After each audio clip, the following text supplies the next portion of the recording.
seen site d'information Sine TV nekkee fii ci diwaanu Fatick andi leen lu bees tàkk lépp lu jëm ci wàllu sport culture éducation santé ba ci politique wala sax information ñu leen di proposer ay vidéo yu mucc ayib yi nga xamante ne dafay topp lépp lu jëm ci wàllu actualité Sine TV nekk fii ci diwaanu Fatick toogal fi région bu Fatick ak Sénégal Sine TV jokkoo jàll.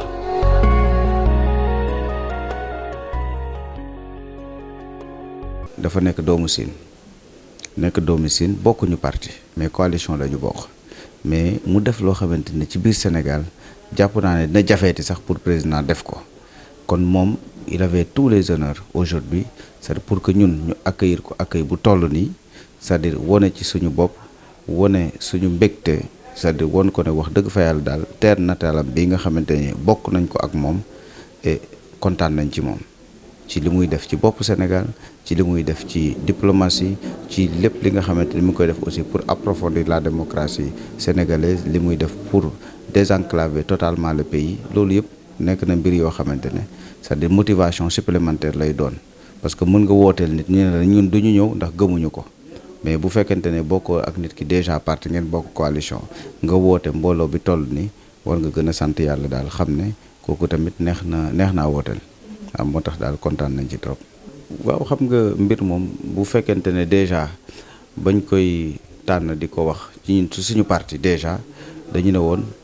dañuy réaffirmer suñu ancrage dans Benno Bokk Yaakaar parce que bi ñu defee évaluation bi xool dëkk bi ni nga xamante ne noonu la mel c'est-à-dire ñuy doog a jóge ci Covid-19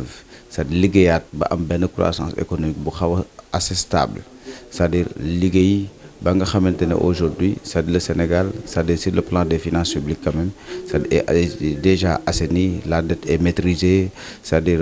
certains agrégats macroéconomiques sont vraiment au vert donc li nga xamante ne war nañ ko def mooy ñu conserver dynamique boobu mais boo seetloo aujourd'hui au niveau de notre sous-région c'est assez compliqué. Quand tu vois au Burkina si régime putschiste lañ nekk nga dem Guinée la même chose nga dem Mali la même chose nga dem Tchad la même chose nga dem Niger bii nii tout dernièrement la même chose ainsi de suite ak sax c'est-à-dire ce qu'on peut dire parce que la question nigériane c'est-à-dire a réveillé quand même quelques soupçons parce que boo seetloo Sénégal ak CEDEAO bi ñu waxee sax ne dañuy frapper au Niger vous verrez que la position du Sénégal était différente de la position de la Mauritanie. Elle était différente de la position du Burkina, elle était différente de la position de la Guinée, elle était différente de la position de la Mauritanie. Ce qui veut dire que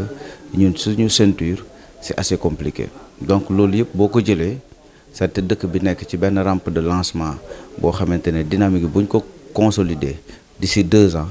on sera dans une croissance à 2 chiffres, une dette beaucoup plus maîtrisée, c'est-à-dire un taux d'investissement boo xamante ne war na gën a mën élever c'est-à-dire à la fois mën nga xalaat ne war nañu mën a continuer coalition bi maintenant boo xesee ba wax ne choix am na ñooy éliminer peut-être que man le socialiste que je suis aurait peut-être souhaité que ñu jël un socialiste à la tête c'est-à-dire autant entendu que nous avons fait 12 ans avec en compagnie de l'APR et des autres partis mais boo xesee joxe sa bopp nga ne diw tànnal ma diw boobu tamit teg nag loo xamante ne ay critères la def commission waxtaan ba génnee ki mu xalaat ne aujourd'hui il semble avoir le plus grand profil en tout cas pour pouvoir conduire les destinées de Benno Bokk Yaakaar et conduire les destinées du pays à la fois dañ ciy kontaan si maintenant fut-il ce grand inspecteur des impôts économiste financier connu et reconnu pour sa pondération et puis di nga am njort ne bu ñu mouiller le maillot c'est-à-dire on peut gagner maintenant un candidat simplement ne gagne pas une élection c'est-à-dire il faut mouiller le maillot il faut parler à la population leur tenir un langage de vérité wax ak ñoom li nga xamante ne foofu la dëkk bi toll ba nga xamante ne suba di nga mën a am ay chances de gagner en tout cas loolu moo tax le premier ministre Amadou Ba lui aussi donne une posture de confiance et d'homme d'État et je pense que ci épreuve yi nga xamante ne yëpp Sénégal jóge na ci on a besoin encore de voir des hommes d'État de la trempe du président Macky Sall de la trempe du président Diouf de la trempe du président Senghor et du président Abdoulaye Wade ñuy conduire aux destinées du pays. c'est la plupart du temps ni nga xamante ne noonu lañ ko doon joxe je pense que cette fois-ci le système a été libéralisé Donc, de gauche à droite, ñii dañoo déposé ku mel ni man par exemple mes parrainages je les dépose normalement en début de semaine peut-être maa ngi ci ay 4000 5000 yoo xamante ne collecté nañ ko ba pare mais tey par exemple man su ma koy déposé dama koy déposé à la maison du Parti socialiste parce que nous avions convenu que la plupart du temps il faut ñu jauger xool ba xam c'est-à-dire ku ci nekk parti bu nekk lan la am ainsi de suite je pense que loolu lépp bu ñu ko defee ba dëkk bu nekk ñu centraliser ne Fatick waa PS am nañ fa temps Kédougou waa PS am nañ fa temps ainsi de suite bu ñu ko centraliser je pense que taux bi dina gën a élevé maintenant nag comme defaluguñu centralisation et que la plupart du temps ñiy dem déclarer c'est les délégués régionaux xam naa ne loolu moo tax mais même le parrainage en soi le président avait même indiqué que ku nekk mun nga jëlee fu nekk mun nga sax imprimer sa fiche c'est-à-dire ci boo amee fichier PDF bi c'est-à-dire defar ba mu baax nga dem déposer ko ci coordinateur national bi wala nga déposer ko ci ki nga xamante ne moom moo jiite région bi xam naa ne loolu la mais bu ñu defee en tout cas assemblage wu différents résultats yi nga xamante ne jëlee nañ ko ci dëkk yi je pense que le taux on ne pourra pas être dernier parce que quand même Benno Bokk Yaakaar je pense au niveau de Fatick peut quand même se targuer d'avoir de grandes personnalités qui peuvent peut-être aujourd'hui relever le défi. waaw élection yi xam nga une élection présidentielle comme le dit quelqu'un un statisticien qui m'a parlé semaine yële passé daf ma ne pour gagner cette élection il te faut 35% à Dakar et 56% moyenne nationale donc boo xoolee aussi ci fichier bi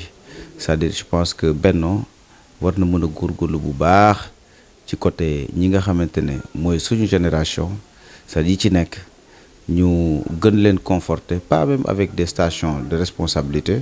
mais vraiment une grande responsabilité dans la campagne électorale, dans le collecte de parrainage comme l'a fait le président. Il faut qu'on ait sur cette dynamique, c'est-à-dire donner l'air d'une coalition qui peut durer au pouvoir, mais qui peut aussi créer une certaine alternative, c'est-à-dire en son sein, de sorte que vraiment la dynamique ne soit pas fade, c'est-à-dire et de sorte que la dynamique soit assez innovante. Je pense que l'OLO aussi, en tout cas nous devons mettre les jeunes en avant, c'est-à-dire top sen ginnaaw ñi war a mën a manager surtout les seniors manager jàppale ndaw yi wone ne Benno Bokk Yaakaar offre c'est-à-dire une alternative crédible c'est-à-dire à l'opinion au peuple sénégalais de sorte que vraiment daal ñu mën a ànd avec l'ensemble des générations c'est-à-dire dans une solidarité générationnelle pour pouvoir vraiment bénéficier de la confiance des populations. De fortes pluviométries. Nous avons des sols qui ne sont pas totalement arides, donc c'est-à-dire même largement inexploités. Et je pense qu'il y a des solutions. Au gouvernement, nous devons donner de l'espoir. Il faudrait que cette jeunesse-là aussi puisse sentir qu'on peut rester dans le pays, y réussir, qu'on peut rester dans le pays et avoir beaucoup plus de justice, qu'on peut rester dans le pays pour être dans beaucoup plus d'équité, qu'on peut rester dans le pays et trouver des formules, c'est-à-dire qui peuvent être adéquates entre l'offre de formation et l'offre d'emploi, la demande d'emploi. Je pense que si ces équations-là sont trouvées, je pense que notre jeunesse peut demain, c'est-à-dire s'incruster dans les différentes politiques publiques, c'est-à-dire établies au niveau de l'État pour satisfaire les besoins des populations et véritablement changer complètement leur destin. À ces jeunes-là aussi, je leur dis que nous allons vers une exploitation gazière et pétrolière et qu'il y a beaucoup de manipulations. Le Sénégal doit aller vers des parts. Ces parts-là étaient détenues par de grandes puissances. Quelle qu'en soit la situation, c'est-à-dire nous devons nous asseoir maintenant autour de la table des grands. Est-ce que maintenant ces gens-là sont suffisamment la concurrence, c'est-à-dire comme le disent les économistes, soit pure ou imparfaite, c'est-à-dire peut conduire à des scènes de déstabilisation dans le pays, de sorte que les gens puissent mettre leurs mains dans notre chère, très chère nation et très belle. Donc qu'on puisse faire attention, identifier l'ensemble de ces choses et savoir que c'est-à-dire notre pays, le Sénégal, est une exception et doit le continuer. seen site d'information Sine TV nekkee fii ci diwaanu Fatick andi leen lu bees tàkk lépp lu jëm ci wàllu sport culture éducation santé ba ci politique wala sax information ñu leen di proposer ay vidéo yu mucc ayib yi nga xamante ne dafay topp lépp lu jëm ci wàllu actualité Sine TV nekk fii ci diwaanu Fatick toogal fi région bu Fatick ak Sénégal Sine TV jokko jàll.